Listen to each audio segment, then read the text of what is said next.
High, good afternoon friends. চলে এলাম আমার একটা ব্লগ নিয়ে সকালবেলা। অপর্ণা ব্লগস চ্যানেলে তোমাদের সবাইকে স্বাগত জানালাম। তোমরা সবাই নিশ্চয়ই খুব ভালো আছো, সুস্থ আছো। আমিও মোটামুটি আছি, চলে যাচ্ছে তোমাদের ভালোবাসায়, ভগবানের কৃপায়। তো দেখো, আমি আমার ব্লগটা শুরু করেছি আমার ছেলের স্কুল যাওয়ার টাইমে। প্রত্যেক দিন ওকে এভাবে খাইয়ে দিতে হয়, তবে ও স্কুলে যাবে। স্কুল থেকে এলে খাওয়াতে হয়, তবে ওর খেয়ে শান্তি হয়। আমরা জানি নিজের হাতে খেলে শান্তি হয়, কিন্তু না, ওকে এইভাবে খাইয়ে দিতে হবে, তবে ও স্কুলে যাবে আর এসেও খাইয়ে দিতে হবে। তো আমি সব কাজ ফেলে রেখে এই কাজটা করে ওকে স্কুলে পাঠিয়ে তারপরে আমি আবার কাজ শুরু করি। তোমরা দেখে বুঝতে পারছো কি আমি জানি না। আমি স্নান করার আগে ওর জন্য ভাত করে দিয়েছি, মানে সবার ভাতটা একেবারেই গ্যাসে বসিয়ে দিয়েছিলাম। ভাতটা হয়ে গেছে, তারপরে ও ভাতটা করে নিয়ে আমি স্নান করতে গিয়েছিলাম। স্নান করে এসে ফুল তুলে ঠাকুরের বাসন মেজে তারপরে আমি ওকে খাইয়ে দিচ্ছি। এবার ও চলে গেলে আমি এবার পুজোটা সারবো।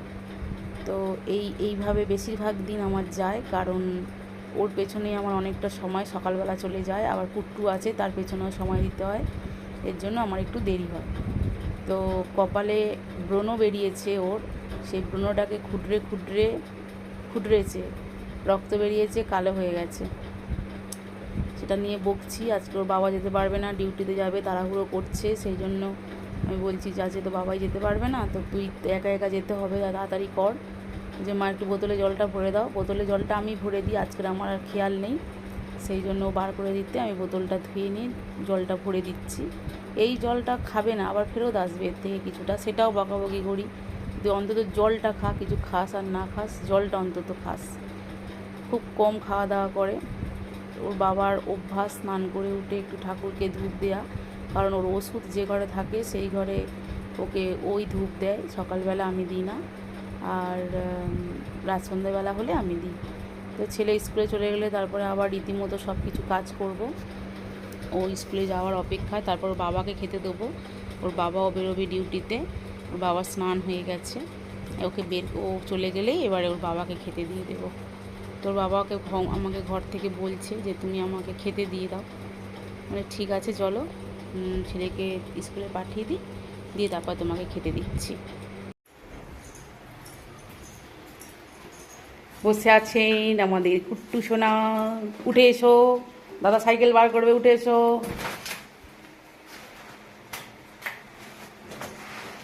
উঠে এসো, উঠে এসো।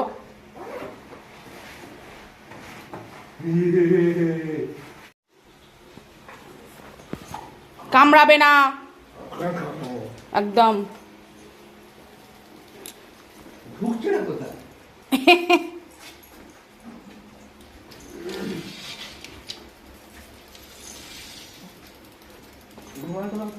রুমাল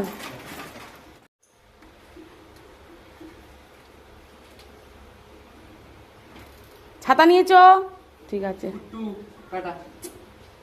সাবধানে যাবে, রাস্তাঘাট যেরকম স্লিপ।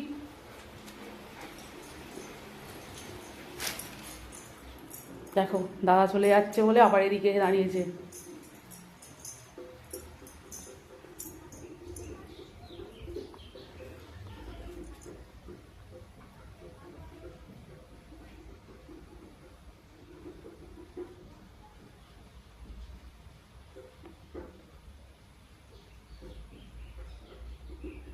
নিচু হয়ে দেখছে আবার।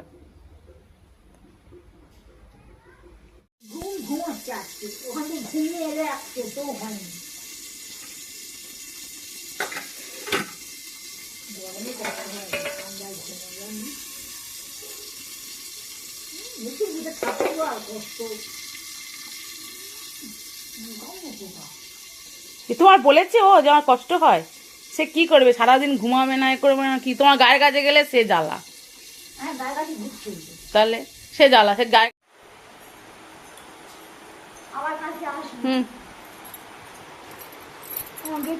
ছাতা কই? ফোন আনোনি তো? একটু চ, ওদিক থেকে দেখবো, চ। ওমা আস্তে আস্তে যাও।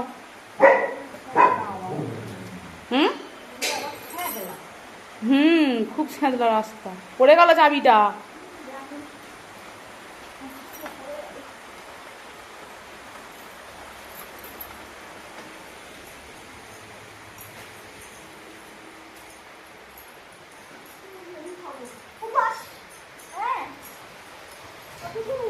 ও দাঁড়িয়েছে।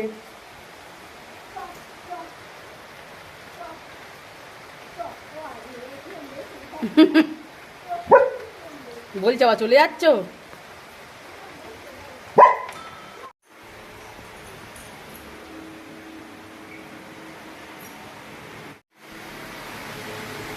মাকে পাঠিয়ে দিয়েছি, চলে যাও, আমি সঙ্গে নিয়ে আর আমি বাসন মেজে নিয়ে, নাহলে বৃষ্টি হচ্ছে না, বৃষ্টি এসে গেলে তখন আমার সমস্যা হয়ে যাবে যেতে।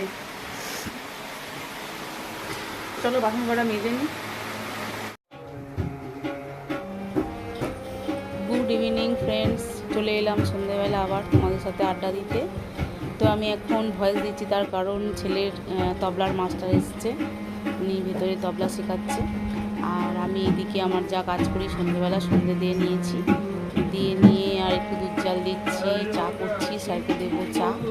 তো সেই জন্য তাড়াহুড়ো করে করছি, উনি 1 ঘন্টার বেশি থাকেন না, 1 ঘন্টার মধ্যে আমাকে চা বানিয়ে দিতে হয়। কোনোদিন সন্ধে দিচ্ছি, হয়তো সন্ধে দিতে দিতে ওনাকে চা করে দিই, বা সন্ধে দেওয়া চলে ওনাকে চা দিয়ে সন্ধে, তারপর সন্ধে দিই, এরকম চলে। দেখো একটু শুয়ে আছে দরজার সামনে, একদম ভাতও হয়ে গেছে, রাত্রের ভাত হয়ে গেছে আমার। খেতে দেবো, ওর বাটি উবু করা আছে, ও জানে যে আমার বাটিটা তুললেই মা আমাকে খেতে দেবে। তো চলো, গুড নাইট বন্ধুরা। কুট্টু তোমাদের গুড নাইট জানালো আজকে।